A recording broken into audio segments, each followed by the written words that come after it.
Right then, it's over to Sydney for the third test match between India and Australia. The series is tantalizingly poised at 1-1.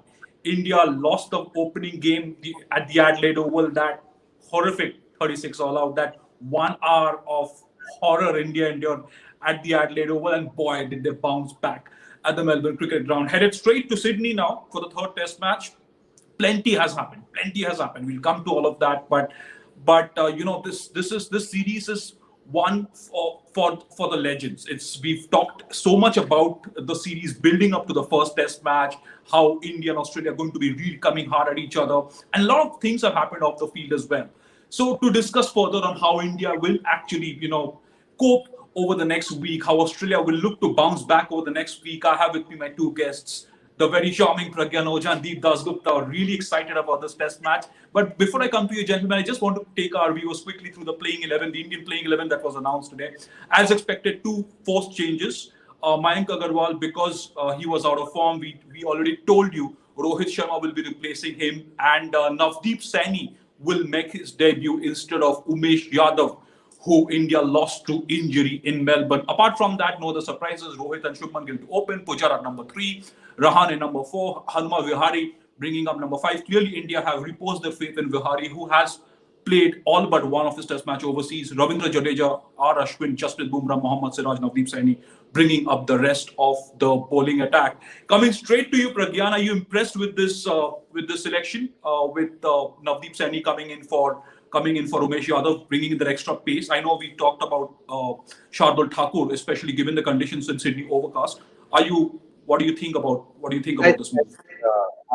We had a clear discussion. India, after so many injuries, they have the luxury of thinking about who they want. Either Shardul Thakur or Navdeep Singh. In the last moment, they were deciding on that, and it's good that they have backed Navdeep Saini. It's going to be wonderful.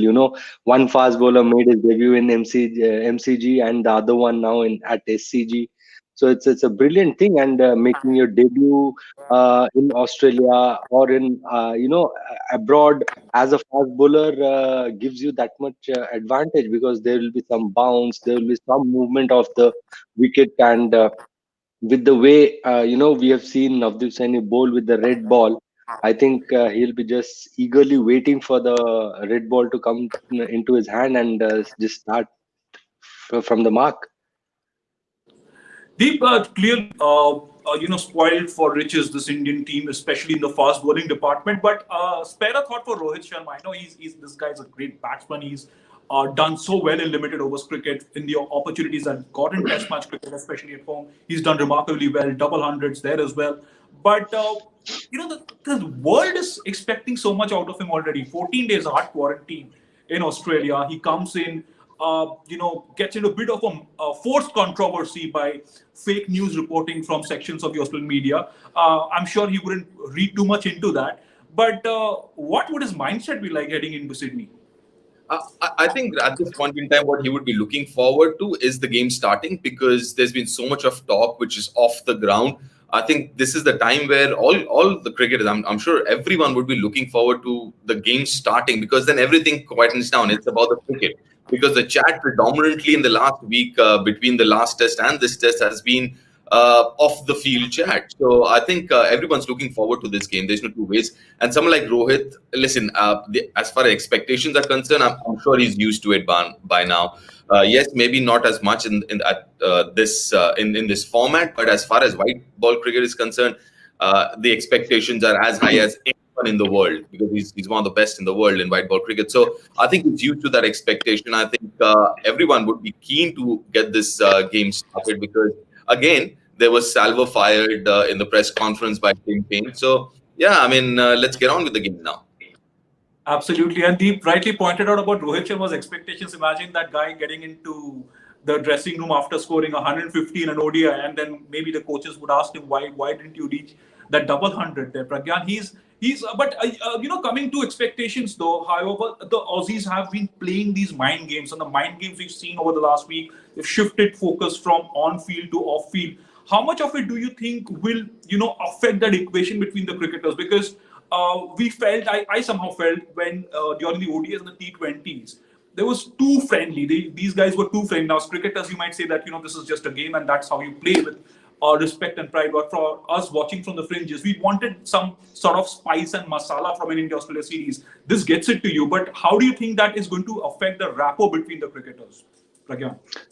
I think everybody knows we are all professionals. Especially you have at times you have to go and play some franchise cricket together, and then the most important thing is to play for your country. And when you're playing for your country, I think other emotions take a back seat. That's how it is, and you want your country to win. As simple as that.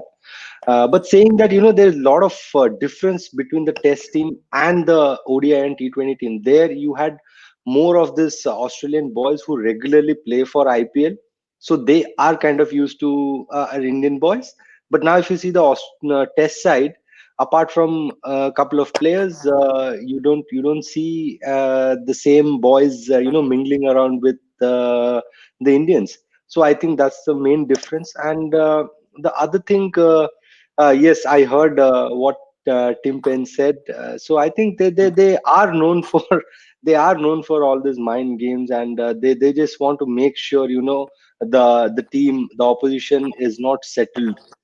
But I think this team is more matured. That Indian team is traveling and they know things. They have been understanding like how these people they get under your skin. It's very simple. They were trying to corner Rohit Sharma because they knew Rohit Sharma is a person who can make a lot of difference to this team. As a leader, he can be a great help to Ajinkya Rahane, and with the bat, if he gets going, it'll be very tough. So maybe that is something which uh, uh, maybe it was like because it was Rohit Sharma, Rishabh Pant, and few others, so they were trying to corner them. That is something they found out they could try and disturb our boys, but everything just rested because the testing was done. Everybody tested negative, and Rohit Sharma, I believe with all these things that has happened to him, he'll be much more focused and really looking forward to the test match. And I'm very sure if he negates that first 1 hour, the new ball, after that, I think Australians will have to be very careful. Absolutely. Some very good points there, Pragyan. But Deep, when talking about Rohit Sharma's mentality and the pressures he had to deal with, the pressure situations he had to deal with, the Aussies are talking about exposing some chinks in the armor. What do you think would be the major challenges for Rohit Sharma? He last played a test match in Australia about over 2 years ago. Last played a test match in November 2019. It is easier for me to talk about it from the fringes, having never held a cricket bat in a test match. But what are the challenges? With the ball incoming from the left-hander, where does Rohit Sharma slot in? Do you think mentally and technically for the first hour and a half? Listen, I think it's extremely strong. I mean, you don't survive so long in international cricket if you're not mentally strong and technically strong as well. Because, and especially in this day and age, where every team has support staff, 8, 10 support staff. Every part of your game has been analyzed, and there's so much of post-mortem that is done. So if somebody in this day and age survives for so long, that they're mentally and technically strong enough. So that's where Rohit is. And someone like Rohit, obviously, he's not just made it, he's made it right there at the top, being at the top for so many years now. So I think for Rohit, I mean, again, as Pragyan mentioned, and a lot of us know that it's about the first hour and a half. That's how he plays. I mean, if you look at his T20, you look at his 50 overs, that's how he builds his innings. He takes his time initially, and then he goes on and builds his innings. Even in Test match cricket, if you look at his innings of late, you'll see that in the first hour or so, he gives it to the bowler. Very old school in his approach in building an innings, and I think it's not going to be any different. And as I mentioned before, I think his game plan is going to be very simple. Anything that pitches up to him is going to be defensive. But anything short, where he has the opportunity to get on the back foot, especially horizontal bat shot, I think he's going to be attacking there. So I'm just looking forward to this test match.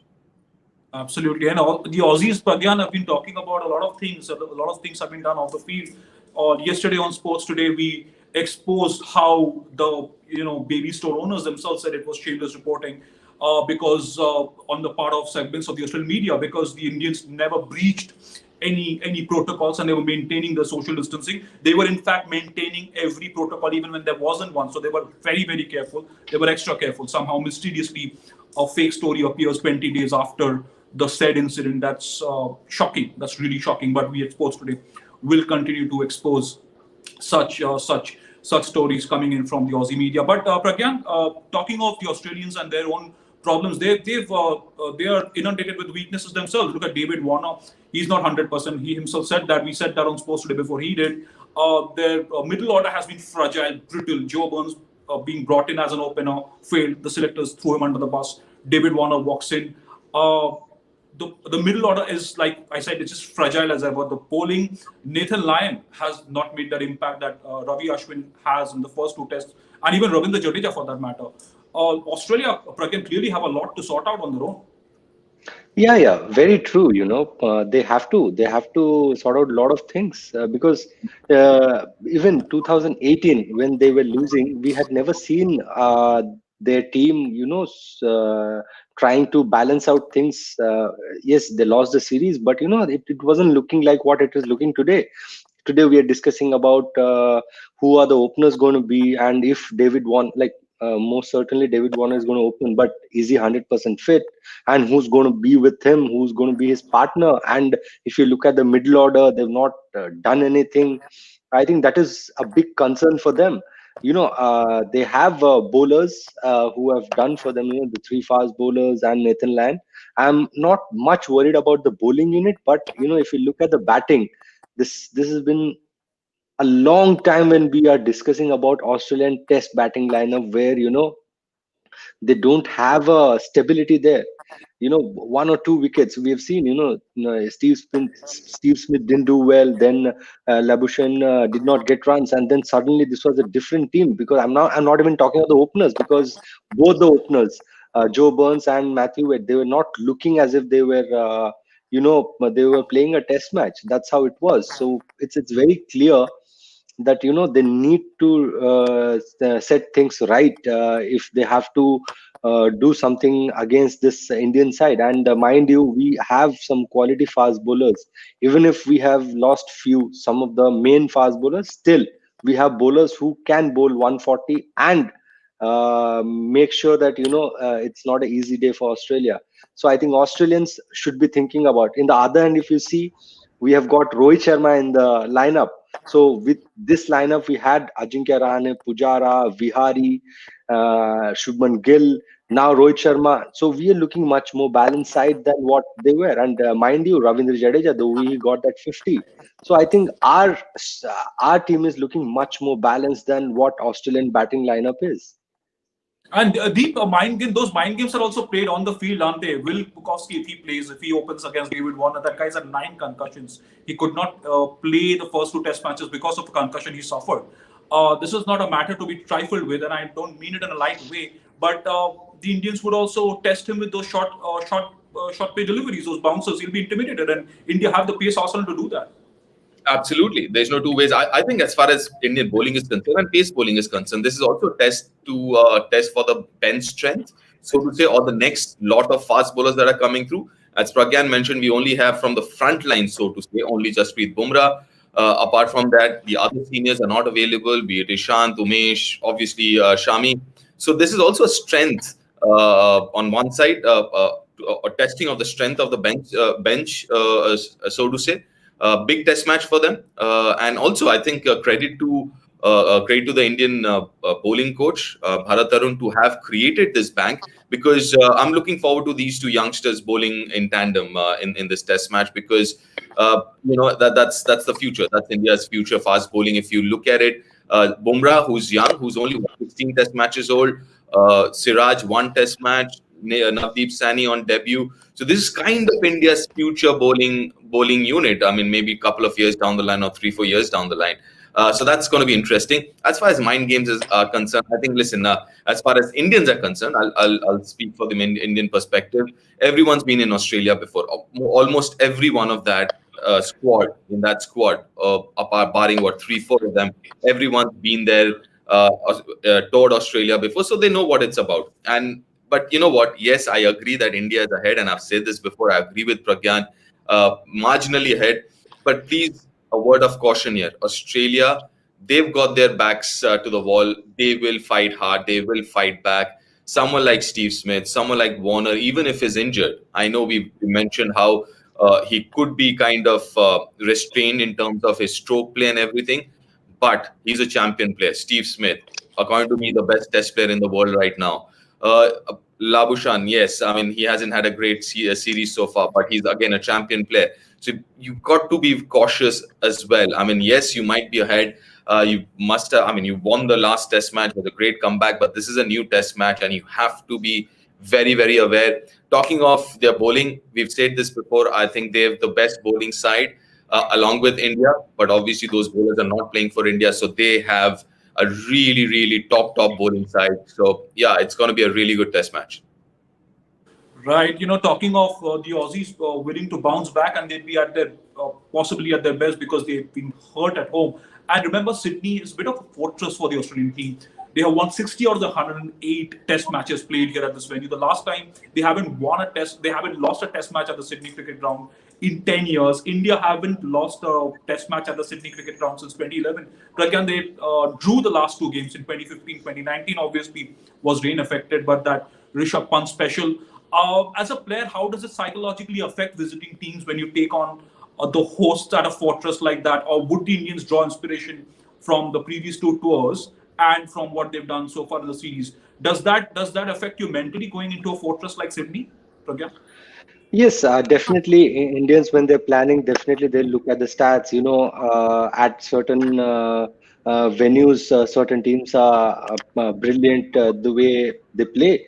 But saying that, as I said, this lineup is. I'm not talking about the result. I'm talking about the mindset. I'm talking about the preparation. If you look at, I think Indians are much more prepared. Yes, whatever it is, we'll see some good quality cricket, and we'll not see, either Indians or the Australians, going down to the pressure. But saying that, I think Australians will have to do a lot of thinking, because if you look at the recent past, the way Indians made a comeback, it was brilliant. They will definitely think about that. And with another superstar batsman added to our batting department, definitely Australians will be thinking about how to stop these guys, because their bowling unit is doing really well. So that is where they will try and make sure that Indians don't get too many runs, or they don't let loose the Indian batting lineup. But if the batting, when you talk about, there is a lot more concern. They need to address that. Yes, they have a tremendous record and they have done well in SCG. But if you look at the recent past, I think the confidence, the build up to this test match, Indians are in a what do you call? They are they have got that momentum, and in any match, in any game, the momentum is very important. So I think Australians are the ones who will look to get that momentum. They will look to get back to that momentum. But Indians, they just have to go through that momentum and do their things right. And for what it's worth, Pragyan and Deep, the only time, in fact, India won a test match in Sydney in 1978. That game also started on the 7th of Jan, New Year's test match. So we'll see about that. And like both Pragyan and Deep said, momentum is with the Indian team, but do not underestimate the Australians. You do not underestimate the Australian cricket team. But having said that, quick couple of questions for Deep and Pragyan. Deep, this one's for you. Devang T is asking, did India miss a trick by not playing T Natarajan instead of Navdeep Saini for Umesh Yadav? Well, I can understand why that question has arisen, and there is a fair question to ask the way he's been bowling. But listen, I think it's a little unfair on everyone else. He has played. I mean, it's a huge chance that you will take with him, because he has only played handful of first class games. As far as red ball cricket is concerned, we haven't really seen much of him in terms of actual playing time and also performance wise. So yes, I mean, while he's done extremely well in white ball cricket, but I'm going to be a little more cautious with him and push him straight away into a red ball cricket. Mind you, this is a very important test match. If you win this test match, I mean, the Border Gavaskar Trophy is ours. I mean, it's coming back home. So you can't take chances. Somebody who like Navdeep Saini, who's been there, done it with red ball. Yes, not at test level, but if you look at his first class record, look at his India A record, he's somebody that you can depend on. And while the question is valid, but I think it's the right decision being taken. I guess you could say it's that for Shardul as well, somebody who's been tested at first class level with red ball cricket and proven commodity. But I think they're very different. Maybe because of the fact that there won't be much swing in offer, you need that extra pace of Navdeep Saini. They've gone with Navdeep. Okay, now the next question, Pragyan, and my reaction verbatim to the point where my producer sent me this question from Nihits. My reaction was ouch, but it still has to be asked since it's a viewer, and we respect all these questions. Nihits is asking, Pragyan, does Rohit Sharma have the temperament to play Test cricket? Your take on that? Yes, he has the temperament. He's got runs. It's just that everybody can say he's got in subcontinent. But if you look at as Deep Bhai said recently, when you play for such a long time and you dominate the world cricket in whatever cricket that you play, so you're mentally strong, you have the skills, and I think it's all about the implementation and how you apply yourself, and that is what Rohit Sharma will be more determined, because the process that he had to go through before this test series. As a cricketer, he'll be much more determined to get those runs and do well for his country, because anybody who goes through these kind of 14 days hard quarantine, and then you had an injury in IPL and lot of things going on, then you come and suddenly see, this is a very smart move, giving the vice captaincy to Rohit Sharma. So you give that responsibility to him, because we have all seen in IPL, since Rohit Sharma started leading Mumbai Indians, he's been a different Rohit Sharma. We have seen that in international cricket as well. So it's a very good move, giving him that responsibility. And people like him, they look up to the challenge and take up this responsibility to do well. And I'm very sure, first that 1.5 hours are very crucial with that new ball. Once you negate that, I think I'm very sure he'll have a lovely test match. Right. Deep, and there's before closing comments, the last question, and this time is from our producer, Trisha. And this one's for you, Deep. How vital will the toss be at the SCG? Both of you have spoken about the importance of the first hour and a half. And remember the weather conditions. Likely chance of rain tomorrow, overcast for the first 3 days, clear sunny day on the 4th day, again overcast on day 5. So how important does the toss become in a scenario like this? Well, I'll be honest. You can't really think about the weather when you're going into the toss. That particular moment, obviously, you look at the weather, but can you really go and win a toss and elect based on what the forecast is saying for the 3rd, 4th, 5th day? I don't think too many captains do that. I would be very surprised if they do that. Yes, you keep that in mind, back of your mind, it's there, the forecast, but you can't really think about the forecast for the 4th and the 5th day when you're going in on day 1 for the toss. So for me, I think it's a bad first pitch. It has always been a bad first pitch. So I would say win the toss, bat first. It might be a little overcast. That's fair enough. I think Indian batting is strong enough and good enough to handle those things. So yeah, for me, I think it's a bad first pitch. The other important thing, to be very, very honest as far as Rohit is concerned, I think it's a very valid point. Rohit, after so many years of international cricket, I think he has to, somewhere in his own head as well, must be thinking, you know what, this is a great opportunity. I'm at the peak of my batting prowess. And here I have an opportunity in Australia to score big runs in Australia, because he still does not have an overseas 100. So this, I think, is, an opportunity for Rohit to turn a corner and actually kind of prove would be a very strong word to use, but somehow kind of tell himself that, not just about subcontinent, not just white ball cricket, but he is a champion test player as well. I think this is a great opportunity for him.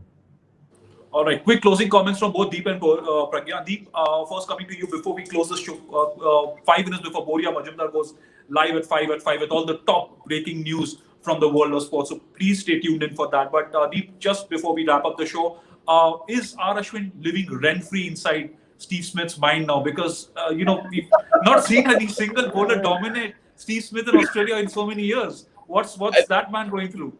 Listen, it's not about what you and I or Pragyan say. I mean, Steve himself Smithy himself has mentioned it. He himself has said that he's never allowed any bowler to kind of dominate or kind of stay there rent-free. Very nicely put there, Rajji.